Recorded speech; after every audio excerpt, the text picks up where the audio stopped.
Obrigada, Cristiana. Vou passar agora a palavra ao Luiz Henrique, que é cofundador da Imaps Intelligence, empresa especializada em BI e Big Data, com clientes no Brasil e nos Estados Unidos. É um entusiasta de visualização de dados e tem trabalhado com os iMappers para que os dados ajudem a mudar o mundo. Então, por favor, Luiz.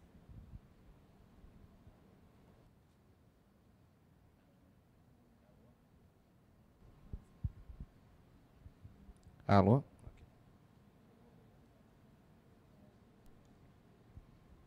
Boa tarde, pessoal.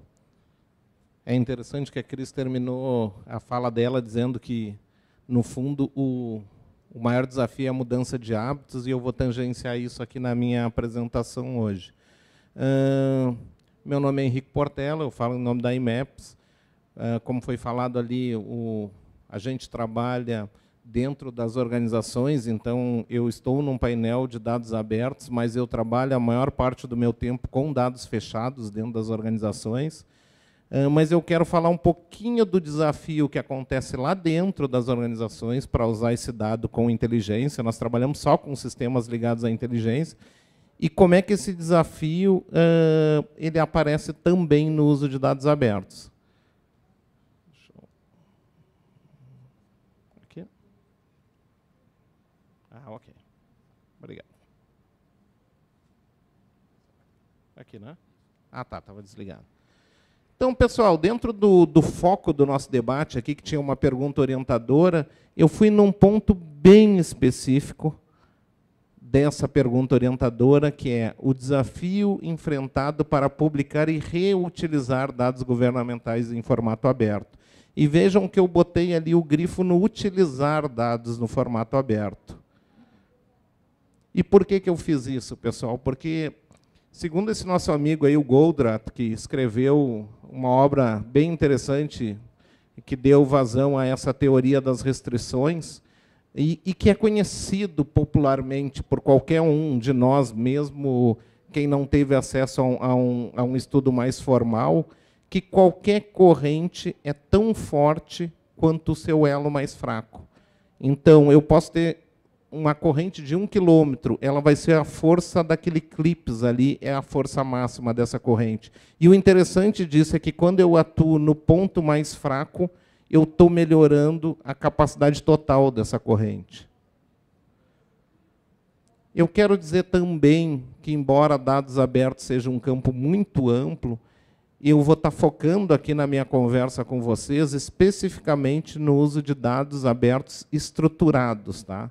O que eu estou falando de estruturado? Quando eu quero pegar uma tabela que está lá num CS, e esse pessoal aqui tem um desafio. Eles estão vendo o mundo mudar, e o centro da mudança do mundo hoje tem a ver com os dados. Eu vim da administração e eu curtia muito quando a gente estudava a Revolução Industrial, e eu pensava como tinha sido fantástico aquele mundo, onde aquele momento na história onde o mundo estava num ponto de mutação, onde muitas coisas aconteceram, a coisa nunca mais foi do jeito que era, e a gente está vivendo uma época, a gente tem a felicidade de estar vivendo essa época da mesma forma. Nós estamos num ponto de mutação que, se o presidente dos Estados Unidos e da Coreia deixarem, os nossos netos vão estudar como história, né? Quando o mundo mudou, e vai ser essa época que nós estamos vivendo. E um ponto que está mudando é isso, o crescimento de dados, a quantidade de dados que a gente tem para tomar decisão, e isso, dentro dessas empresas que a gente atende, é um fator de ansiedade, porque, se a empresa não usar, o concorrente vai estar usando. E quando a gente olha para grandes organizações, vocês podem projetar 2 ou 3 na cabeça de vocês, a gente tem a tendência a pensar que lá tudo funciona bem, que o acesso à informação é uma figura parecida como essa, e se eu quiser informação, ela vai estar disponível e vai chegar rápida para mim. É isso que a gente olha uma empresa de fora, né? E nós da Imaps, que vivemos em algumas das maiores organizações do Brasil, sejam governamentais ou privadas, e nos Estados Unidos, a gente vê que a realidade é muito mais parecida com essa. Quando se quer uma informação, a demora para ela chegar é perdida com coisas que não deveria se perder, que nem passa pela cabeça das pessoas que precisa se perder tempo com esse tipo de informação, com esse tipo de atividade. E dentro daquele fator de ansiedade que eu disse para vocês, essa pesquisa aqui, eu quero que vocês foquem especificamente no número 42% ali. Essa pesquisa foi feita em 2014 com gerentes de negócio de grandes empresas, e eles relataram que o tempo deles vinha diminuindo para tomar decisão, e 42% deles disseram o seguinte: eu muitas vezes, 42% disseram que muitas vezes ele precisa tomar decisões em 24 horas baseado numa massa de dados. E, por outro lado, quando ele pede isso para a TI, em média, leva para entregar um sistema de análise de informações, popularmente conhecido como BI, dentro das organizações, 18 meses. E mais trágico que isso é que, quando ele começa a usar esse sistema, a resposta vem, e essa resposta gera uma nova pergunta, que gera uma necessidade de mudança nessa ferramenta, e ele volta para a TI, e a TI pede 6 semanas, em média, para fazer uma alteração. Então, quer dizer, esse ciclo ele é inviável no mundo de hoje. E por que isso acontece dentro das organizações ainda? Porque, de um lado, eu tenho os usuários de negócio que precisam de respostas sobre vendas, sobre RH, sobre operações, e, do outro, eu tenho os desenvolvedores que precisam entregar isso numa forma de sistema, porque aquele pessoal ali chamado usuários, é engraçado que só na TI e em tráfico de drogas, né, que a gente tem o termo usuário, não sei bem porquê, né, mas o usuário de TI, ele precisa de informações e ele depende daquele programador. No âmbito privado ainda, privado que eu estou dizendo do dado fechado, pode ser em organizações públicas, tem acontecido nos últimos anos uma revolução, que é uma coisa chamada Self-Service BI e Self-Service Data Preparation. São os próprios usuários de negócio acessando os dados para tomar decisão sem conhecimento de programação. Eu consigo pegar uma base de dados e analisar ela sem conhecimento de programação. Isso me permite esse ciclo de uma pergunta que leva a uma resposta, que gera outra pergunta, que gera outra resposta. E, resumindo, pessoal, então, quando eu olho dentro da organização, os desenvolvedores precisam só de acesso a dados. Os usuários, eles precisam de uma análise guiada.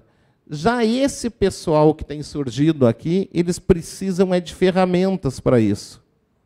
E o mundo tem oferecido várias ferramentas, e hoje em dia isso não custa mais dinheiro. Tá? A maioria dessas ferramentas, eu trabalho especificamente mais com clique e carto, mas você consegue baixar, usar, e não tem custo isso. E o treinamento, muitas vezes, é por vídeos no YouTube. Então, isso que era antes só as grandes empresas tinham acesso, cada vez mais a gente tem acesso sem custo a isso. É só uma vontade de querer mexer com os dados. E agora, chegando nos dados abertos, que, na verdade, é uma extrapolação dessa problemática que eu falei. Quando a gente fala de dados abertos, está lá dito que tem que estar os dados disponíveis para qualquer pessoa. Mas quem é essa qualquer pessoa que consegue pegar 500 mil linhas de um tipo de dado e analisar sobre determinados aspectos? E daí eu divido aqui, eu olho para hoje quem usa dados abertos e divido em 3 grupos. Vocês vão ver ali o grupo 1. O grupo 1 são cientistas de dados que conhecem de programação e vão pegar os dados do jeito que eles tiverem e vão resolver um problema. Qual é o problema aqui? É que eles são poucos. Nós temos poucas pessoas com essa capacidade. O grupo 2 é um grupo bem mais extenso. Desculpa, está errado, o grupo 2 era o grande ali, o da esquerda. Aquela bola ali é a maioria das pessoas que querem ter acesso à informação, e se tiver um painel, ela está satisfeita com isso. Mas o maior poder de alavancagem, pessoal, é naquele grupo do meio chamado grupo 3, que são pessoas, jornalistas, ativistas, que não conhecem de programação, mas que, se conseguissem baixar os dados e facilmente construir análise sobre esses dados sem depender de um programador, teriam muito mais poder de fazer uma mudança no mundo. E, se nós compararmos isso lá com aquele ambiente dentro das empresas, é a mesma coisa que o desenvolvedor, os usuários e os autores. Então, para nós, o maior ponto de alavancagem de uso de dados abertos está na capacidade das próprias pessoas que não são programadores usarem esses dados. Vou dar um exemplo aqui. Como é que o grupo 1 está sendo atendido? Se eu entro lá no Datapoa, eu vejo todos os acidentes de trânsito em Porto Alegre, mas eu vou baixar eles como uma base de dados que eu posso colocar no Excel. E posso pintar algumas colunas, mas se eu não tenho conhecimento de programação, muito raramente eu vou fazer alguma coisa com isso. Então, mas se eu sou um programador, eu faço chover com esses dados de acidentes de trânsito e descubro muita coisa. Então, o grupo 1, que são os que sabem programar, estão bem atendidos. Eu estou dizendo com a infraestrutura que a gente tem de dados abertos hoje. O grupo 2, ele quer ser atendido dessa forma. Não sei se vocês conhecem hoje o painel de preços do governo federal, ou então o mapa social do Rio Grande do Sul, que nós ajudamos lá o Ministério Público do Rio Grande do Sul a desenvolver, que isso aqui permite que usuários que querem acessar só a informação e descobrir seus dados consigam, através de mapas, de indicadores. Mas, como eu disse para vocês, então esse grupo aqui ele também está cada vez mais sendo atendido pelo governo. Agora, o ponto de transformação, aquele elinho lá da nossa corrente, volto a dizer, está nesse grupo 3 aqui. Jornalistas, ativistas, pesquisadores sem conhecimento de programação, é onde a gente tem o maior potencial de uso. E imaginem comigo uma pessoa baixar essa ferramenta gratuita, fazer um curso de, no máximo, 4 horas, e construir um painel desse sobre aqueles dados de acidentes de trânsito em Porto Alegre. Eu consigo responder quantos acidentes teve, qual foi o percentual de vítimas, consigo ver as avenidas onde tiveram maiores acidentes, de uma visualização fácil, consigo ver isso no mapa, como é que isso acontece ao longo das horas do dia.